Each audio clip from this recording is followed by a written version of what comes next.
Okay guys, so let's start chapter 8. We're going to do lessons 8.1, 8.2, and 8.3. And these are on graphing quadratic functions. So you're going to spend a lot of time in Algebra 2 graphing tons of functions. If you have older siblings, they can attest to that. And the purpose is so that you understand the backgrounds of where these things come from. But like we've said so many times in class, we don't want that to be the end of our learning. So if all you learn by the end is how to graph quadratic functions or exponential or logarithmic or any of the ones you'll do over the time, but not what that can be used for, then you're essentially outdated already because a computer can do this in a second if you do it on Desmos. We want to be able to interpret it, and to accurately interpret graphs, we have to understand where they come from. And so that's the reason that we do this. So for those of you thinking, when am I going to need this? I mean, depending on what you go into, but right now we're working towards that idea of learning where the background is so that later we can interpret it. And I think now is a great time to see that there's a lot of applications happening in the real world where they're analyzing data to figure out what's best for everyone. And those are not things they learned in school, but they're applying what they learned to come up with stuff that computers can't do on their own. So they're putting in the messages of all the different math that coincide, and it's the computers need it because it spits out an answer, but people have to be the ones that figure out how all this stuff connects. Okay, so that's my little blurb for there. Let's talk about it. So quadratic function, we've been working a lot with them. So the course of what we've gone over is we've started by learning in chapter 7 how to factor. So we have ax squared plus bx plus c. And we learned how to factor this, and the purpose of factoring it was so that we could solve it and figure out mainly, like, if we have this interesting looking shape, something like this, and we've done a lot of scenarios where the ball goes up and comes down, or the volleyball, or any of those water balloons, things like that, we can figure out what this point and this point are. Okay, so those aren't the only things we want to know though. So factoring gets us there, quadratic formula gets us there, square root method gets us there, solution method, but we want to learn other things too. Okay, so that's what a quadratic function is. Now we're going to learn other components about it. First and foremost, the shape of it is a parabola. That defines the shape. Okay, and we've seen it before. It goes like this. It makes that U shape, or in the case of something like being launched and then landing, it makes that kind of upside down U shape. So let's talk here about some characteristics of quadratic functions, and then we'll just practice 4 together for this first portion of lesson 8.1. All right, a parent quadratic function. The parent function is just the main one. Everything else builds off of that.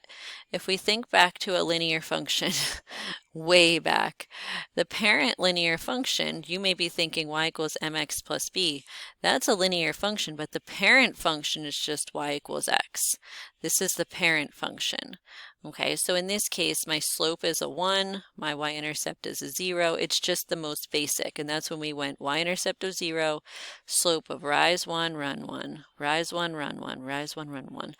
Now, obviously, we know not every linear function looks like this. Some are steeper, some are more flat, some move all the way around. They don't have to go through the origin, but everything builds off of that parent function. Okay, so I wanted to relate it back to something, even if it's way back in your brain, that you've done, so maybe you have a better understanding of what that means. So a quadratic parent function is just x squared. You drop everything else. So the bx plus c, we know that it's ax squared plus bx plus c. A is 1, so it's 1x squared. B is 0, so that goes away, and c is 0. So that's how we only have this. All right, so it says here all other quadratic functions are transformations. A transformation is like a transformer. It slides it left, right, up, down. It moves it around, makes it narrower or wider. Okay. All right. So this lowest point on a quadratic function is called a vertex. So given this one on the parent function, that lowest point, the bottom, like if this is a bowl where the bowl bottoms out, is called the vertex. Okay, and maybe you're thinking, oh, I've heard of vertex in geometry. It's like those points where the segments come together. Well, same idea, okay? It's that most extreme point. Okay, now the vertex here in the parent function is 0, 0. Now the next thing is that there is this vertical line that divides it in half, and maybe you've already recognized this, but a parabola is symmetric on both sides. So this vertical line here is called our axis of symmetry. Okay, and in the parent function, it goes right down the y-axis, right through the center here, cutting through the origin. Okay, so what we're going to do is on the next four, we're just going to identify key characteristics. Okay, identify characteristics of the quadratic function. So some of it's already done for us in this first one. The vertex, that lowest point, it's right here. There's my, now they put a dotted line. If it helps you, whenever you're doing these, maybe highlight the x and y axis so you can find the origin pretty easily, because then that allows us to count over and say, oh, left 1, down 2. So yeah, my vertex is -1, -2. All right, now let's see that it's symmetric. Okay, so that axis of symmetry, which they have dotted. Oop, not connect. There we go. This axis of symmetry here, where it's reflective on both sides, is that if I were to write an equation for this, this cuts through the x-axis. So again, going way back, any vertical lines we said were undefined. They're like x equals a number. So this is the number x equals, in this case, -1. So my axis of symmetry, which I'm going to abbreviate AOS, is equal to x equals -1. Okay? All right. Let's keep going. Sorry, my computer glitched there. Okay, so continuing on, we've named the vertex, that bottommost point, the axis of symmetry, that line, and we wrote it as an equation, meaning like x equals a number. Now, two things that we haven't talked about in a long time are domain and range. Okay, domain are all of the x values. So if I look at this function, this graph, it has these arrows. It goes it keeps going up, left, ever so slightly, but it keeps going to the left. It comes down here and keeps going to the right. So it's going to keep going out and keep going this way. It's going to be every single number. So my domain is going to be all real numbers. Okay, a domain are all the possible x values. So there's going to be a point with an x coordinate for each of these, and it's going to keep going all the way up and then all the way to the right as well. Now the range are all of my possible y values. Okay, so the y, and we're getting a lot of stuff on our screen, but the lowest that the y goes, if I erase some of this, so we don't have too much on there, okay? I don't want to confuse you. The lowest that the y goes is down here. That's the lowest. So all my y values go up from there. So the lowest y value I have correlates with -2, and then it goes above that. So I'm going to say my range is y is greater than or equal to -2.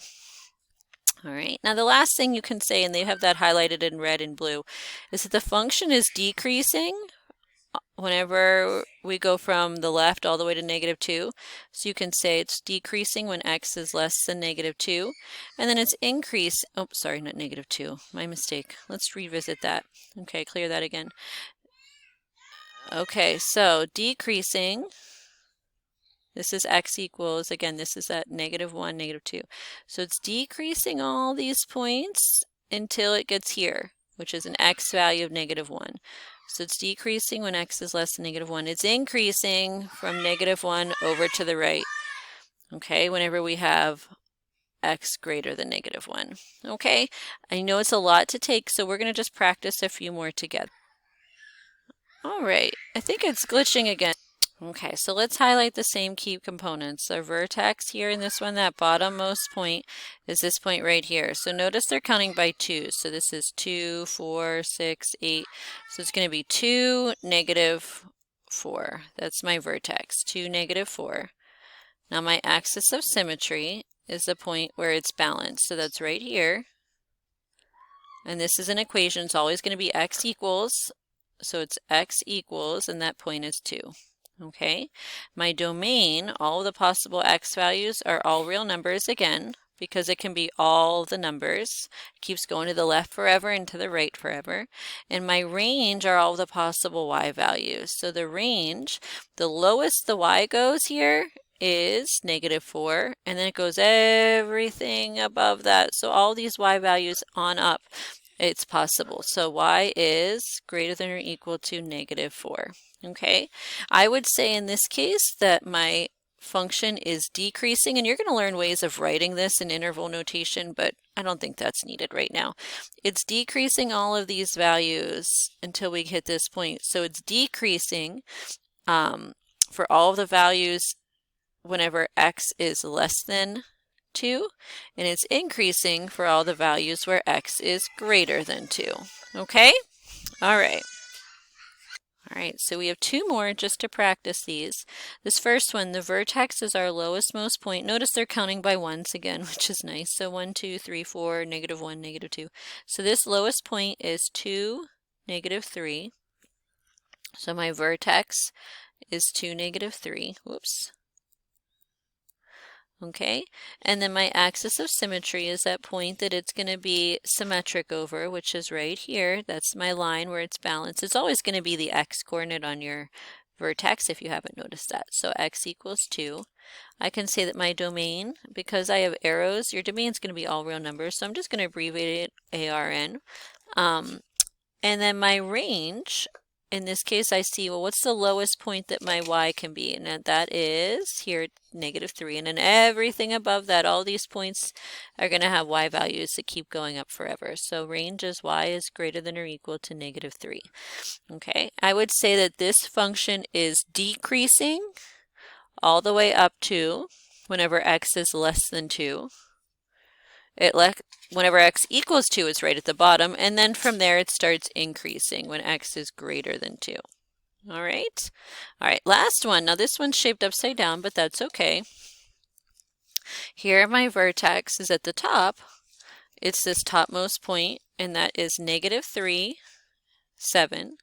So my x value is -3, my y value is 7. My axis of symmetry is going to be the point, the line that it is symmetric about, which is x equals -3. Okay, I can say that my domain is going to be all real numbers again. I can say that my range are all the values. Okay, and then the range in this case, there's a topmost point that it can be, which is here whenever our y value is 7, and then all the values underneath that. This is going to be a y value of 6, and this one will have a y coordinate of 5 and 4 and 3, and same on the other side. It's going to keep just going down. So my range is y is less than or equal to 7.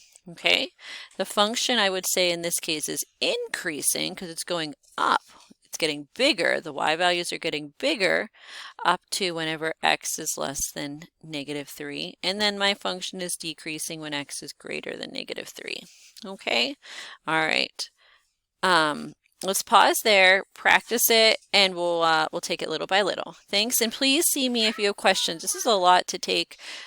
So if you're not understanding it, pop into our office hours. Don't just guess at it. Ask me and I'll do whatever I can to clear it up. All right. Thanks, guys. Have a good one. Bye-bye.